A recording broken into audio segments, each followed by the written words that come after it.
নমস্কার, রান্না বাই রত্নাতে আপনাদের সকলকে স্বাগত। আজকে আমি একটু আপনাদের এই আম দিয়ে একটু ওই পুয়া টাইপের বলুন, বড়া বলুন, যাই বলুন, ওই করছি। তো আজকে রাধা অষ্টমীর দিন ওই যেরকম তালের বড়া করে জন্মাষ্টমীতে, সেরকম তালের বড়াও করতে পারেন, কী বলে ওটাকে, কলার বড়াও করতে পারেন, আবার আমেরও। তো এই সময় অনেক জায়গায় আম পাওয়া যায় না, কিন্তু আলফানসো আম তো পাওয়া যায়, সেইটা দিয়েই আমি এখন মেখে রেখেছি। আর আমাদের ওদিকে বিহারে ভাদাইয়া আম, ভাদ্র মাসের আমকে ভাদাইয়া আম বলে, ওখানেও একটু পাওয়া যায়। তো অনেককেই দেখেছি যে রাধা অষ্টমীতে ওইভাবে ওই পুয়া বলে ওরা, আর আর রসে দিলে সেটা মালপোয়া হয়ে গেল, আর এমনি শুকনো ভাজলে সেটা পুয়া। আর সেরকমই আমরা যেরকম কলার বড়া করি, তালের বড়া করি, সেরকম সেইভাবেই আমের বড়া করব আজকে। এখানে আটা রেখেছি, এখানে চিনি, আপনারা গুঁড়ো দিতে পারেন, এটা নারকোল কুড়িয়েও দিতে পারেন, আর এটা কিশমিশ আর একটু মৌরি। বেশি এলাচ টালাচ দেবো না, তাহলে আমের গন্ধটা চলে যাবে। এরপর আমি এটাকে ভেজে মেখে ভাজবো। আর একটা এই কচু কচু সেদ্ধ আর আলু সেদ্ধ করে রেখেছি। আলু সেদ্ধটা আমি দিচ্ছি, কচুর তরকারি রাধারানীর খুব প্রিয় ছিল, তো আজকের দিনে কচুর তরকারিও করে, আপনারা হয়তো জানেন বা অনেকে জানেও না। তো সেই আজকে একটু কচুর তরকারি করব, আর এই পোয়া করব, আর একটু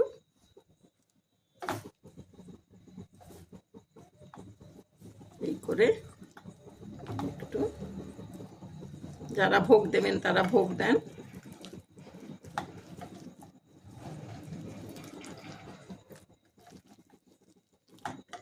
আর খেতে অতি সুস্বাদু হয়।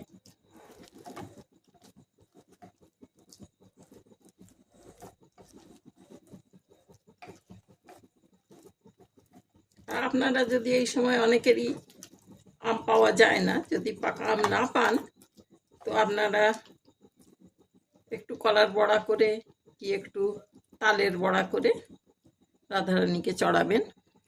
জন্মাষ্টমী তো সবাই ঘরে ঘরে করে, আর রাধা অষ্টমীও করে অনেকেই।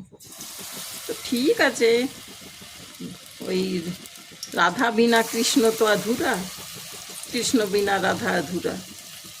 তো সেই দুজনকেই পুজো করা। আমরা জন্মাষ্টমী করি, ঘরে ঘরে যেন কৃষ্ণের মতন ছেলে হয়, মেয়েরাও যেন রাধার মতন হয়। রাধারও অনেক গুণ ছিল, উনিও খুব গুণী ছিলেন।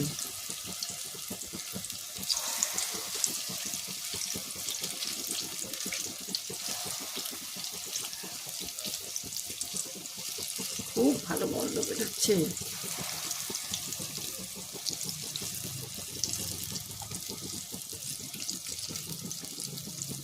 এই করতে পেরে আপনাদের দেখালাম, ভালোই লাগলো। কিন্তু এটা তো আর আজকে ইয়ে হবে না, পোস্ট হবে না, হয়তো দুদিন পরেই হবে। কি করব ভাই, আজকেই তো করব, আগে থেকে তো করে দেখাতে পারি না।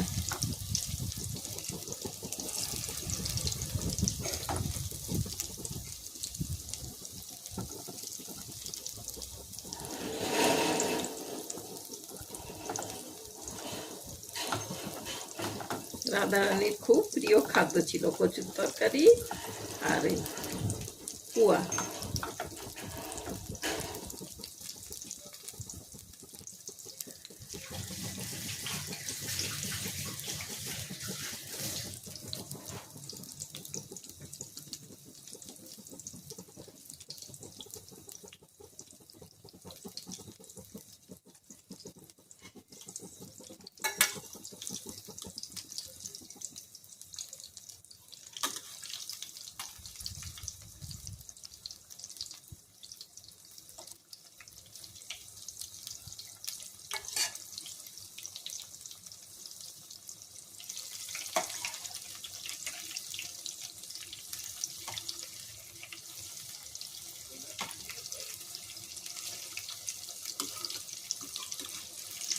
আর কচুর তরকারি তো বাঙালির ঘরে ঘরেই তৈরি হয়, সবাই জানে করতে।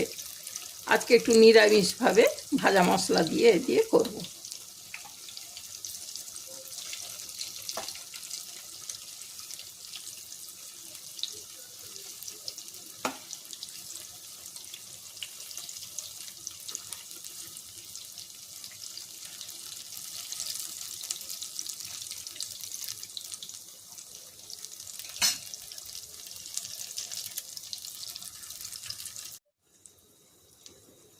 যে হয়ে গেছে, আমি এবারে তুলে নিই। আমি লো আঁচেই ভাজছি, কারণ ভেতরটাও যাতে হয়ে যায়।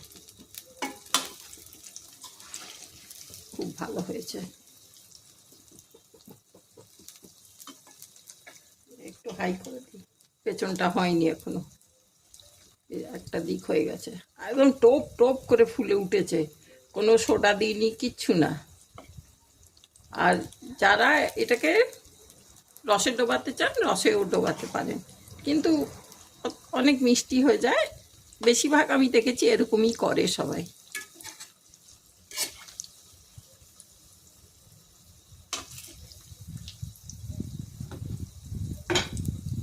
কিছু নয়, পুজো আচ্ছার নামে একটু ঠাকুরদের একটু নাম করে একটু ভালো ভালো ঠাকুরদের একটু বছরের ফল একটু উৎসর্গ করা ওনাদের নামে, আর কিছুই না।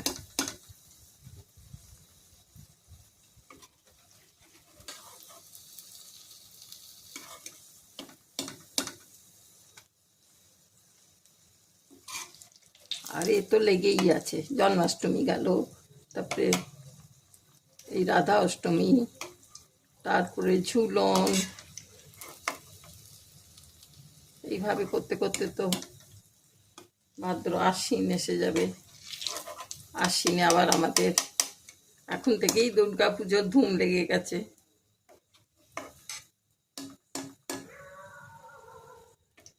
সে তো ভালোই, পুজোর নামে এসব পুজো করা এ করা তো একটু নিশ্চয়ই আমাদের কালচারে আছে, আমরা করব না কেন?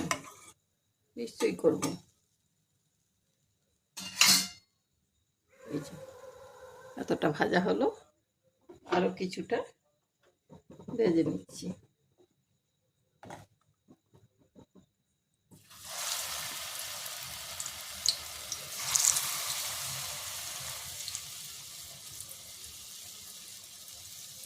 আর এখন তো গণেশ পুজোও চলছে, গণেশ পুজোতেও লোকে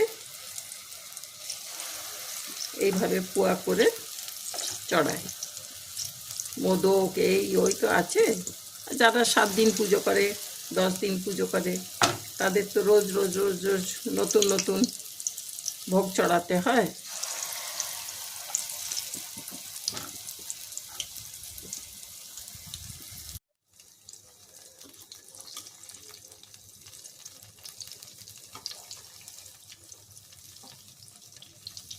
আর আমি এখানে মথুরা, বৃন্দাবন, বরসানা সব ঘুরে এসেছি, তো আমার কি জানি খুব ভালো লাগে। একটা হয় হয়তো সকলের, আমার খুব ভাল লাগে এখানে। তো সেই মনে হয় সত্যি ওরা তো একদিন ছিল, কত পাওয়ারফুল লোক ছিল, যে আজ আমরা খালি কেন, বিদেশিরাও ওদের নাম করছে, জয় রাধে করতে থাকে। আর মথুরা বৃন্দাবনে গেলে পরে রাধে রাধে রাধে রাধে করতে করতে সব গাড়িতে করে যায়, যেমন জয় মাতা দি করতে করতে যায়। খুবই ভালো লাগে।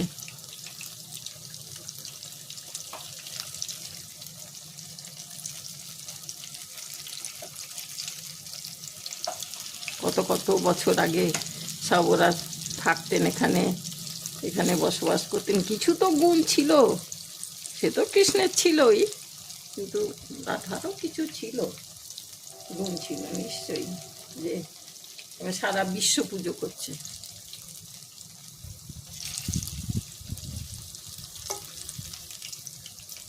ইস্কনটা কি? ইস্কনও তো বিদেশি সব যারা করেছে। কত বিদেশি এসে একদম কৃষ্ণ রাধার প্রেমে পড়ে গিয়ে সব পুজো আচ্ছা ওদেরই করতে থাকছে। কিছু তো আনন্দ পায়, কিছু তো একটা মহানতা আছে। সেই সবাইকেই যে হতে হবে তার কোনো মানে নেই, যার ভালো লাগে।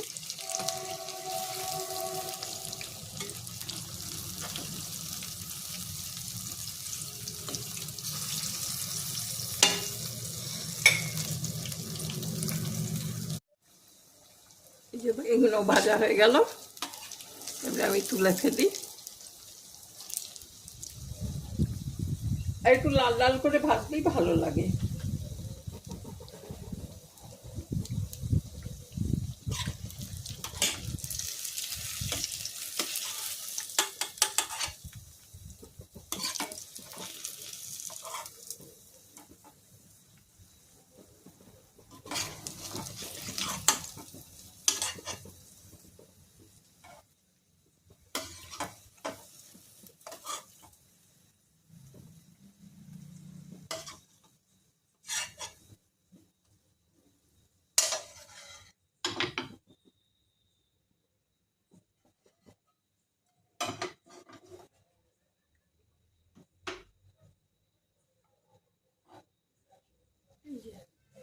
ভাজা হয়ে গেল, আশা করি আপনাদের দেখতে ভালো লাগছে। তাহলে আজকে এখানেই রইল। এই কচুর তরকারি করে এটা করা হয়ে গেল। আর এরপর আমি রাধারানীকে ভোগ চড়াবো এগুলো দিয়ে। আশা করি ভালো লেগেছে আপনাদের। Thank you.